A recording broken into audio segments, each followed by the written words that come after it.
Ramadan. Semoga teman-teman semuanya selalu diberi kesehatan dan semoga kita semua mendapat berkah dari bulan Ramadan ini, amin.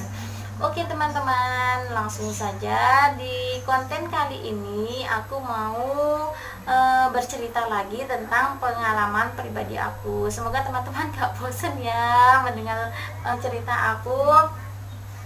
Oke, di sini aku mau menceritakan pengalaman pribadi aku kenapa si kembar sempat dipanggil dengan si kembar, dijuluki dengan si kembar anak kardus begitu teman-teman. Oke, di sini aku mau menceritakan. Sebelum aku lanjutkan, jangan lupa teman-teman tonton sampai selesai. Semoga bermanfaat dan jangan lupa subscribe, like, komen, dan share. Oke, terima kasih. Oke, lanjut ya teman-teman. Oke, langsung saja. Setelah aku melahirkan ketika itu, ketika melahirkan ceritanya ada di video aku sebelumnya. Mungkin teman-teman yang belum menonton ya, silahkan ditonton di judul yang memiliki anak kembar tidak mesti dari faktor keturunan itu ya. Oke, lanjut ya teman-teman. Setelah aku melahirkan ketika itu, anak-anak aku karena termasuk bayi prematur itu masih dirawat di rumah sakit tempat aku melahirkan.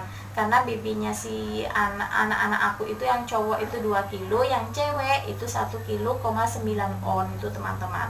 Mereka termasuk bayi prematur dan juga kuning teman-teman. Makanya ketika itu harus dirawat di rumah sakit kurang lebih sekitar 10 hari.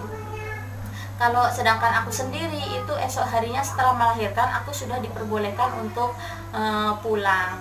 Kemudian setelah 10 hari itu ternyata baby anak-anakku itu tidak ada peningkatan teman-teman, tidak ada perkembangan, bahkan itu ada penurunan sampai 1,5 kilo teman-teman. Bayangkan 1,5 kilo itu sangat kecil teman-teman. Ketika itu 1,5 kilo itu kurang lebih itu seukuran aqua yang botol yang besar itu teman-teman. Aku masih ingat ketika dipakai pampers itu lebih panjang pampersnya yang ukuran S, pada itu ukuran S, lebih panjang pampersnya daripada kakinya teman-teman. Ya, walaupun ketika itu aku sudah pasrah, sudah cuma bisa berdoa dan berusaha begitu saja melihat anak-anakku seperti itu. Karena BB-nya tuh tidak ada perkembangan, bahkan turun itu dari pihak rumah sakit, akhirnya dirujuk ke rumah sakit umum ketika itu. Kemudian setelah dirujuk di rumah sakit umum, sampai di rumah sakit itu anak-anakku langsung diinkubator, kemudian dirawat di situ, sedangkan aku di rumah, anak-anak aku di rumah sakit teman-teman. Setiap hari aku selalu mengirimi ASI buat mereka 2 hari sekali kalau nggak salah, kalau nggak 3 hari sekali itu aku selalu datang untuk memberi ASI secara langsung kepada anak-anak begitu. Tapi setiap harinya ayahnya selalu menginap di rumah sakit.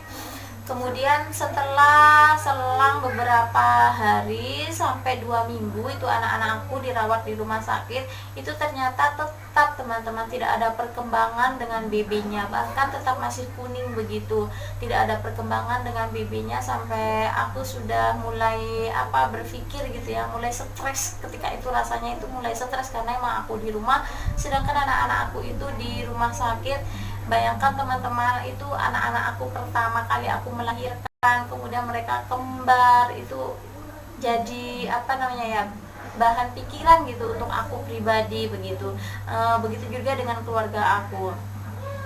Kemudian setelah kita pikir-pikir, kemudian pas ayahnya itu menginap di rumah sakit itu, ada seorang ibu-ibu itu memberi saran teman-teman, karena setelah suami aku cerita ya apa adanya gitu yang terjadi pada anak-anak itu, kemudian dikasih saran untuk merawat sendiri gitu di rumah, karena emang katanya tetangganya itu pernah dulu seperti itu, dirawat sendiri di rumah. Alhasil alhamdulillah bisa sehat, bibinya naik terus sampai sekarang, sampai ketika itu katanya alhamdulillah sudah besar begitu. Dengar cerita seperti itu, akhirnya suami cerita kepada aku pribadi, kemudian aku cerita kepada keluarga, dan akhirnya kita musyawarah di sana. Musyawarah bagaimana kalau anak-anak kita rawat di rumah saja begitu. Alhasil kesepakatan kita bersama semua, aku, suami dan semua keluarga itu izin kepada dokter kepada pihak rumah sakit untuk membawa anak-anak itu pulang dan merawatnya sendiri di rumah. Ketika itu sempat dokter berkata, berarti katanya dokter, berarti mbaknya itu mengajak anak-anak secara paksa begitu, karena emang belum dianjurkan untuk membawa pulang. Seandainya nanti anak-anak ada apa-apa gitu, terjadi apa-apa di rumah yang tidak diinginkan, itu berarti bukan tanggung jawab dari pihak rumah sakit seperti itu. Karena emang kita sudah positif, sudah bismillah tawakal gitu ya, bismillah, akhirnya kita menjawab iya tidak apa-apa begitu ya. Kayak saya itu sudah bismillah, yang penting kita berusaha, semuanya sudah saya serahkan kepada Allah begitu ketika itu. Dan alhamdulillah diperbolehkan untuk pulang. Sebelum mengajak pulang itu saya dan keluarga juga berpikir nanti di rumah itu merawatnya bagaimana gitu, karena di rumah sakit kan pakai inkubator. Dan saya tanyakan di rumah sakit harga sewa untuk inkubator itu, satu inkubator itu 500.000 teman-teman, sedangkan anak aku kan 2, jadinya satu hari kurang lebih 1 juta gitu kan.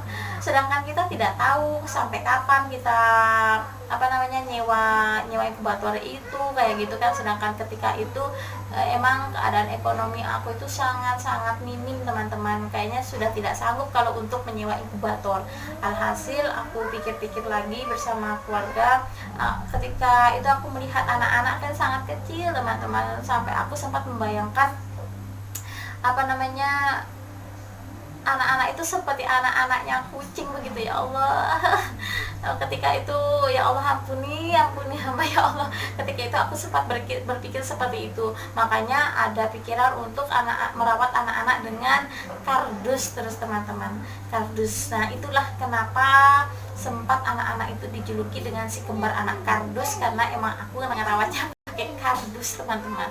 Alhasil sampai di rumah disiapin kardus oleh suami, diberikan kardus. Ketika itu pakai kardus rokok jarum itu ya, karena emang itu ukurannya agak besar ya, kardus rokok jarum itu teman-teman. Kita beli 2. Kamar sudah dibersihkan sebersih mungkin, kita letakkan kardusnya di situ.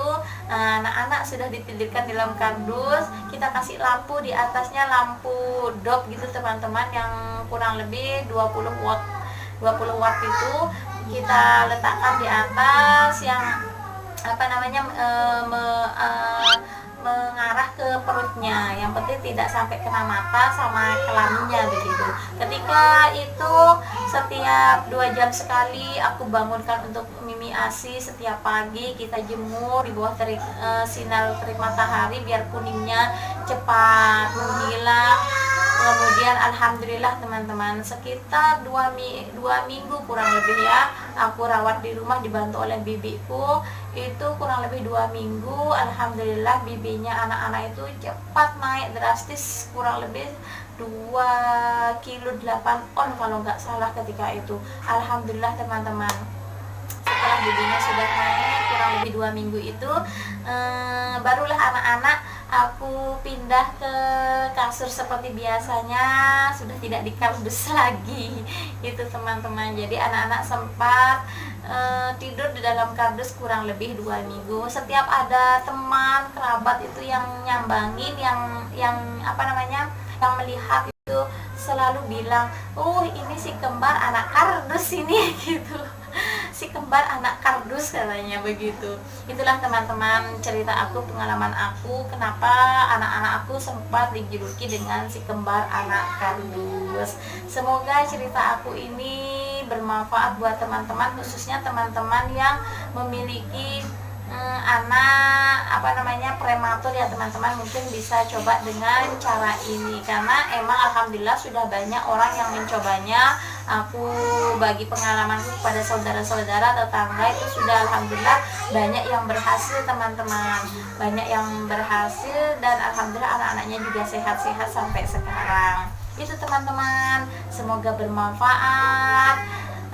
Oke, terima kasih sudah mengikuti dan menonton videoku sampai selesai. Semoga bermanfaat. Sekali lagi terima kasih. Assalamualaikum warahmatullahi wabarakatuh. Bye bye.